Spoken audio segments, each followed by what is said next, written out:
해봤고요. 이번에는 박근호 이사와 함께 오늘의 특징주들도 이야기 나눠보겠습니다. GC인포 박근호 이사 함께합니다. 안녕하세요. 안녕하십니까. 네, 금요일 오늘 시장은 조금 떨어지고 있지만 그래도 살펴볼 만한 종목들 살펴보겠습니다. 첫 번째 특징주 만나보시죠.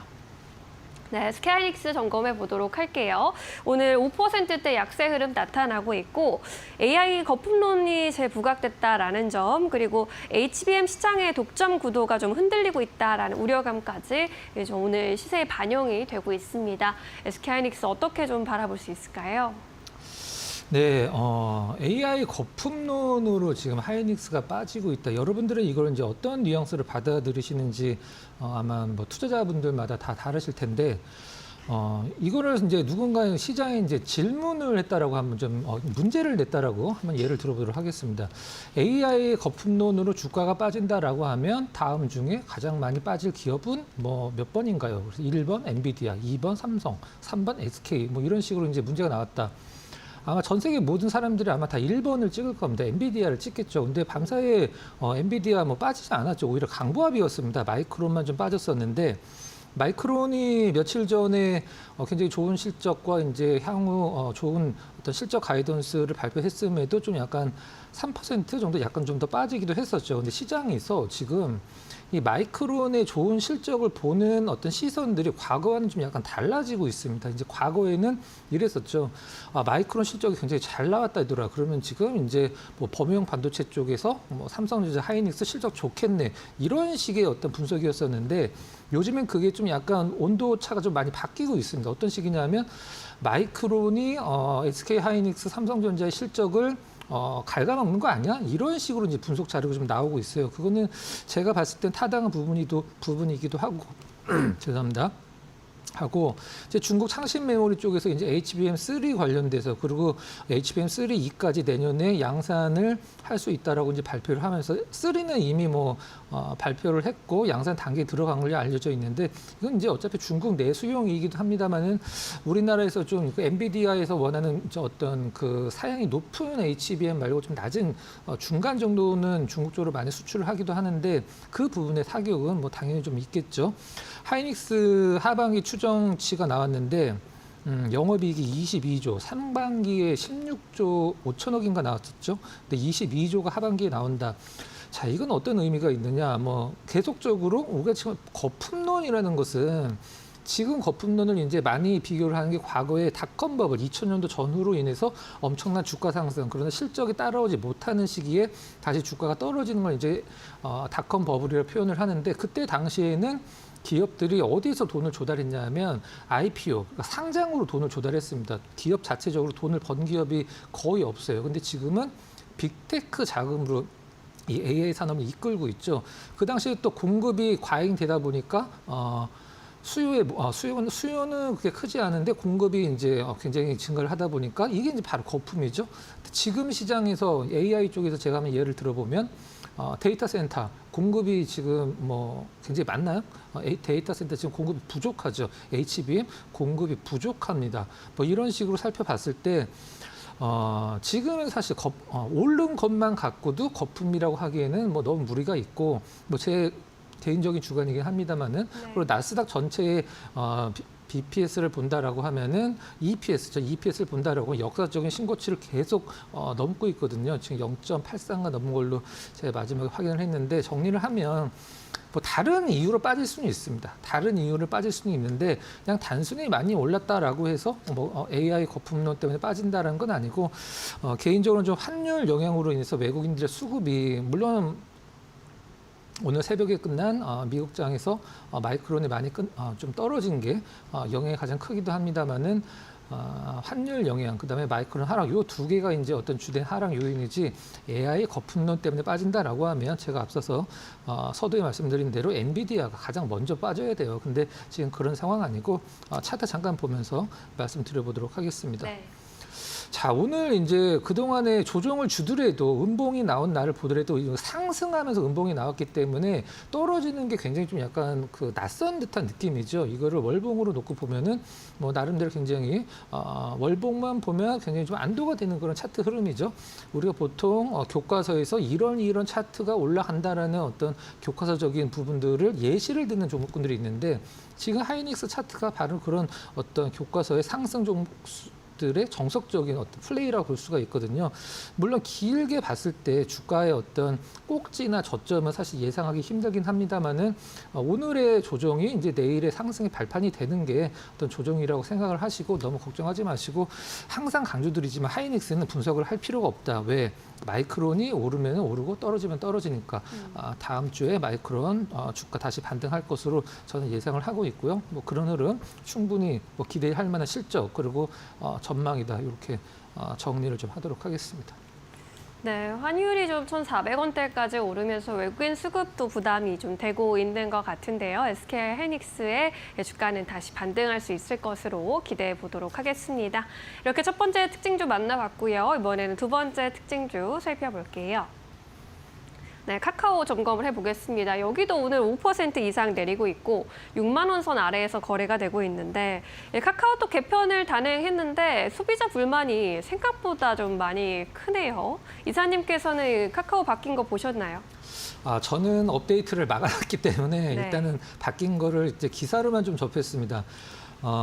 이미 이제 업데이트가 됐기 때문에 업데이트를 지금 막아도 아마 소용이 없을 거예요. 전 미리 좀 막아놨습니다. 근데 카카오를 볼 때 두 가지 시선으로 봐야 됩니다. 이제 어떤 시선이 두 가지냐면 첫 번째는 사용자의 입장으로 이제 카카오를 보는 것과 이제 주주의 입장으로 보는 거죠. 사실 주주의 입장은 지금 이제 증권가에서 카카오 개편 후에 오히려 그 목표 주가 그다음에 어떤 의견들을 상회하는 듯한 그런 리포트들이 계속 나와주고 있는데 그건 이제 보는 시선이 다른 거죠. 주주로서는 이게 참 굉장히 불편하고 이제 업데이트 되기 전으로 되돌리고 싶다.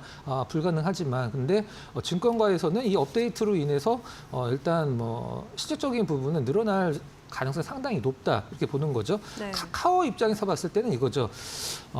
약간 뭐 방송 용어가 아닌 수도 있긴 합니다만은 니네들이 카카오톡 안 쓰고 어쩔 건데 뭐 이런 느낌입니다. 실질적으로는. 근데 지금 젊은 친구들이 쓰는 그 인스타 같은 경우는 한 달 기준으로 물론 뭐 나이대별로 다르겠죠. 근데 인스타 같은 경우는 한 달에 900시간이 훨씬 넘죠. 평균 사용자 시간이. 이제 카카오는 일평균 20시간이 좀 넘어서 월 평균을 지금 600시간대입니다. 그래서 이 카카오 쪽에서는 이제 인스타를 좀 염두에 두고 이런 부분들을 개편을 했고 쇼폼이 들어간 거. 저는 이게 이제 나중에 어떻게 될지는 모르긴 하겠습니다만 이 쇼폼이라는 건 여러분들이 이제 뭐 유튜브 쇼폼, 그다음에 틱톡 쇼폼 보시는 분들은 아시겠지만 한 번 이렇게 손에 잡고 이걸 몇 번 넘기다 보면은 한 2시간, 1시간은 뭐 그냥 지나가죠. 거기 중간중간에 또 광고가 끼어 있기 때문에 네. 그 광고로 인해서 이제 매출과 영업이 늘어날 것이다. 이게 지금 핵심입니다. 카카오가 노린 게. 그 쇼폼이 앞으로 이제 어느 정도 안착을 하느냐. 그 이제 가장 중요한 부분이라고 생각을 좀 하고 있습니다.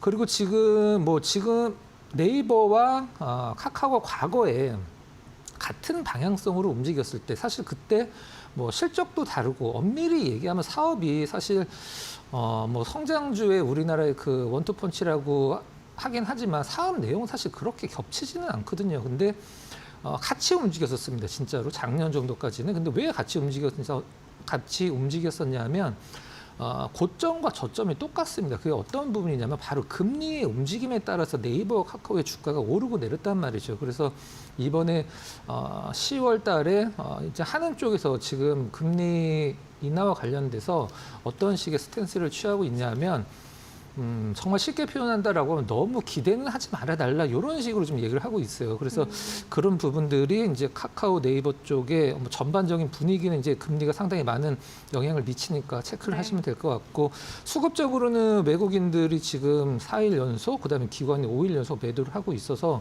뭐 올라갈 수는 없겠죠. 다만 이제 증권가의 어떤 평가대로 실적은 제가 봤을 때는 뭐 좋아질 것 같습니다. 그러니까 뭐 주주의 입장으로 봤을 때는 조금 참고 기다려도 되지 않을까라는 생각을 하고 있고요.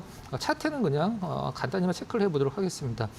일단 카카오 입장에서 우리가 보통 지지선이라고 표현하는 구간이 바로 한 5만 한 7천 원, 8천 원 정도 되는 구간인데 사실 이 구간을 깨든 지키든 크게 상관은 없습니다. 시장에서 이제 그 어떤 카카오의 개편이 우리가 보통 자동차들도 신차가 나왔을 때 자동차 신차가 너무 못생겼어 했는데 그 자동차가 오히려 시장에서 판매율이 올라가는 경우도 상당히 좀 많거든요. 네. 그러니까 이게 눈에 이제 익다 보면은 익숙해지면 좀 약간 느낌은 달라질 수 있는 것 같으니까 저는 뭐 증권사 분석대로 실적은 좋아질 것 같습니다. 그러니까 지금의 하락을 어떻게 보면 뭐 기회라고 삼을 수도 있다. 이렇게 뭐 개인적인 판단을 좀 내려보도록 하겠습니다. 네, 카카오 점검해봤습니다. 오늘 또 네이버랑 비교를 많이 받고 있는데 이 카카오톡 개편이 앞으로 실질적으로 어떤 효과를 줄지는 조금 더 지켜볼 필요가 있겠습니다. 오늘의 특징주 이렇게 만나봤고요. 이번에는 금요일의 포착 종목 여쭤볼게요. 오늘은 어떤 종목 소개해 주시겠습니까? 네, 오늘 전에 한번 말씀드렸던 현대해상인데 오늘 보험주들이 다 내려가고 있습니다. 근데 현대해상만 지금 올라가고 있죠. 그래서 현대해상 다시 한번 리뷰 차원 그리고 지금도 자료가 좋기 때문에 포착 종목으로 한번 선정을 좀 해봤습니다. 네.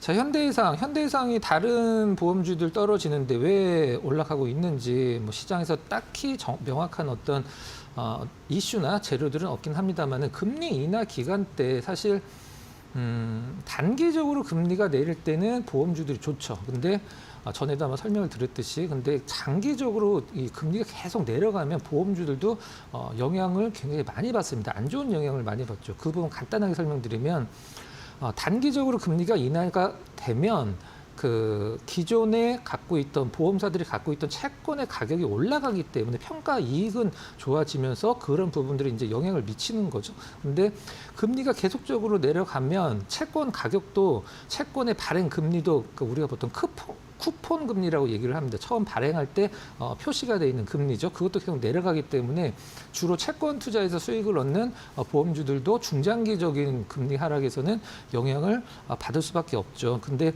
이제 현대해상 같은 경우는 지금 다른 어떤 보험주들과 좀 달리 성장하고 있는 듯한 지표가 굉장히 강력하게 있죠. 이 부분 다시 한번 설명드려보도록 하겠습니다. CMS라는 지표입니다. CMS가 뭐냐면 보험사들이 신계약을 보험을 새로 가입을 받았을 때 그게 미래에 어떤 수익을 창출할 건지를 현재의 지표를 표현한 거예요. 그러니까 이게 높을수록 좋은 겁니다.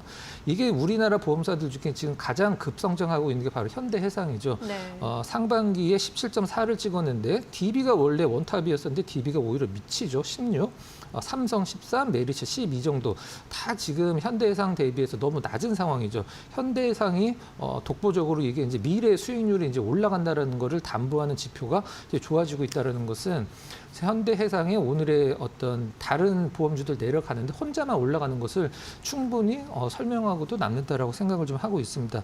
그리고 실손보험이 그 다른 보험사 대비해서 좀 약간 비중이 높아요. 그래서 5세대 실손에서 보험사들의 어떤 손해율을 좀 약간 낮추는 것으로 구조가 짜여져 있기 때문에 이런 부분들은 뭐 보험사들 입장에서 특히 현대해상 입장에서는 반길 만한 일이다. 이렇게 평가를 좀 해보도록 하겠습니다. 차트 잠깐만 간단히 좀 살펴보면서 기술적 분석 한번 체크를 해보도록 할게요.